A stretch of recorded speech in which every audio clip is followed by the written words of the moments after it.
Hello बच्चों, welcome to विप्टमाइन channel. आज इस सेशन में हम डिस्कस करने वाले हैं another very important question from polynomial chapter of class 10. So let's start with the today's session. So the given question here is, if alpha and beta are the zeros of quadratic polynomial f of x equals to x square minus x minus 2, find a polynomial whose zeros are 2 alpha plus 1 and 2 beta plus 1. Okay तो यहां पर जो given polynomial है that is x square minus x minus 2, इसके जो zeros है वो क्या है, अल्फा और बीटा. अब यहां पर हमें एक क्वाड्रेटिक पॉलिनोमियल फाइंड आउट करना है जिसका जीरोस जो है वो क्या है, 2 अल्फा प्लस 1, ये पहला जीरो है उसका, और दूसरा जीरो क्या है, 2 बीटा प्लस 1. जैसे ये क्वाड्रेटिक पॉलिनोमियल का पहला जीरो जो है वो अल्फा है और दूसरा बीटा है, उसी तरह दूसरा एक क्वाड्रेटिक पॉलिनोमियल फाइंड आउट करना है जिसका पहला जीरो ये है और सेकंड जीरो ये है.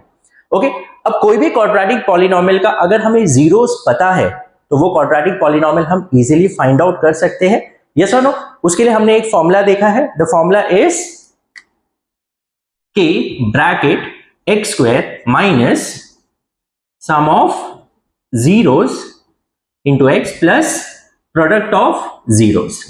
Yes, where k क्या है, k is any non zero constant, और यहां पर आप कोई भी वेरिएबल यूज कर सकते हैं, x या y जो भी आपको यूज करना है.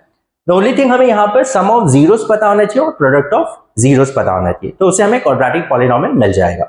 ओके तो जैसे कि हमें यहां पर बोला है कि जो क्वाड्रेटिक पॉलिनोमियल फाइंड आउट करना है उसके जो जीरोस है वो क्या है, 2 अल्फा प्लस 1 2 बीटा प्लस 1.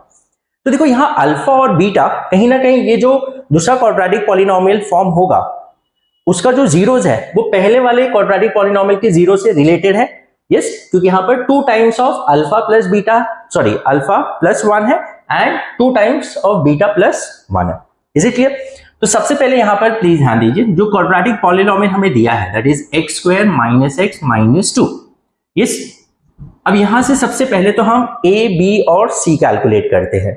तो a b और c क्या है, a is the coefficient of x square, तो यहां पर क्या है 1. b क्या है यहां पर, coefficient of x that is -1, और c क्या है, कांस्टेंट वैल्यू. अब जैसे कि पता है कि हमें ये क्वाड्रेटिक पॉलिनोमियल का जो जीरोस है वो है अल्फा और बीटा.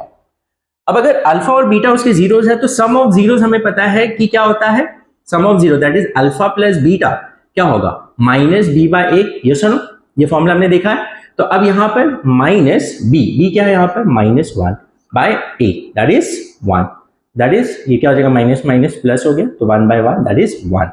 तो यहां पर अल्फा प्लस बीटा का वैल्यू जो आ रहा है वो 1 आ रहा है, और product of zeros that is alpha into beta that is nothing but c by a. तो यहां पर c क्या है, -2, a क्या है 1, so that is nothing but -2. तो जो गिवन क्वाड्रेटिक पॉलिनोमियल है उसका हमें सम ऑफ जीरोस मिल गया that is alpha plus beta 1 आ गया, और प्रोडक्ट ऑफ जीरोस मिल गया that is -2 alpha into beta. But हमें जो क्वाड्रेटिक पॉलिनोमियल फाइंड आउट करना है अब उसका हमें सम ऑफ जीरोस और प्रोडक्ट ऑफ जीरोस निकालना होगा. तो जैसे कि अब यहां पर उसके दो जीरोस क्या है, 2 अल्फा प्लस 1 2 बीटा प्लस 1. तो यहां पर अगर हम सम ऑफ जीरोस निकालें, सम ऑफ जीरोस, तो सम ऑफ जीरोस क्या होगा, तो उसका पहला जीरो है 2 अल्फा प्लस 1 यस और no plus 2 beta plus 1. Is it clear, समझ में आ रहा? तो सम ऑफ जीरो जैसे यहां पर अल्फा प्लस बीटा करते हैं तो इसका पहला जीरो और second zero. The same way जो दूसरा क्वाड्रेटिक पॉलिनोमियल हमें फाइंड आउट करना है उसका सम ऑफ जीरोस निकालेंगे. तो पहला जीरो उसका क्या है, 2 अल्फा प्लस 1 और 2 बीटा प्लस 1 सेकंड जीरो है. अब इन दोनों को ऐड करेंगे, so that is nothing but 2 alpha plus 1 plus 2 beta plus 1. तो यहां पर ये दोनों को साथ में लिख देते हैं, 2 alpha plus 2 beta plus 1 plus 1 that is 2. अब देखो इन दोनों में 2 कॉमन है, इन दोनों में अगर हम 2 कॉमन लेते हैं तो यहां पर आ जाएगा अल्फा प्लस बीटा प्लस ये 2 को इधर ले लो, या आप तीनों में भी कॉमन ले सकते थे. अब यहां पर देखो 2, नाउ अल्फा प्लस बीटा, ये तो हमें पता है अल्फा प्लस बीटा क्या है, अल्फा प्लस बीटा तो 1 है. यस और नो? तो alpha plus beta is nothing but 1 plus 2. Is it clear? क्योंकि अल्फा प्लस बीटा जो है वो ऑलरेडी पहले वाला जो क्वाड्रेटिक पॉलिनोमियल है उसके जीरोस है, और जो दूसरा क्वाड्रेटिक पॉलिनोमियल फॉर्म करना है हमें उसका भी जीरो जो है इससे ही इंटर रिलेटेड है. यस और नो? तो यहां पर सम ऑफ जीरोस हमने जब किया तो वहां पर हमें ये मिल रहा है कि 2 times of alpha plus beta plus 2. तो अल्फा प्लस बीटा तो हमें पता है it is nothing but equals to 1. ये क्या हो जाएगा, 2 into 1 that is 2 plus 2 that is 4. तो यहां पर हमें सम ऑफ जीरोस आ गया. अब हमें फाइंड आउट करना है product of zeros. Is it clear? तो प्रोडक्ट ऑफ जीरोस तो प्रोडक्ट ऑफ जीरोस क्या होगा? पहला जीरो है 2 alpha plus 1 into 2 beta plus 1. Is it clear?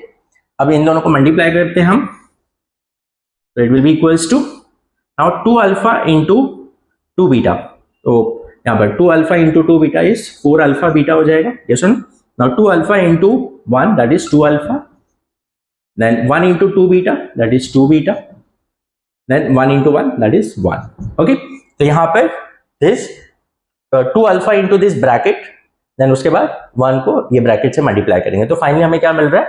Now 2 alpha into 2 beta is 4 alpha beta, 2 alpha into 1 that is 2 alpha, 1 into 2 beta that is 2 beta and 1. Is it clear? तो ये दोनों bracket को हमने multiply किया. तो अब यहां पर क्या आ जाएगा? देखो 4 अल्फा बीटा. तो अल्फा बीटा हमें पता है, अल्फा इंटू बीटा -2 है, तो यहां पर हम -2 सब्स्टिट्यूट कर सकते हैं. प्लस देखो 2 अल्फा 2 बीटा है, तो इन दोनों में 2 अगर हम कॉमन लेते हैं तो ब्रैकेट में क्या आ जाएगा? Alpha plus beta plus 1. तो ये जाएगा -8 प्लस 2. अल्फा प्लस बीटा क्या है? 1. Yes, plus 1. तो ये कितना आ जाएगा? -8 प्लस 2 प्लस 1. तो ये -6 plus that is 1 that is -5. तो यहां पर इसका जो प्रोडक्ट ऑफ जीरोस आ रहा है, जो दूसरा क्वाड्रेटिक पॉलिनोमियल हमें चाहिए, उसका प्रोडक्ट ऑफ जीरोस जो आ रहा है वो -5 आ रहा है, और सम ऑफ जीरोस क्या आ रहा है? 4 आ रहा है. Is it clear? समझ में आया?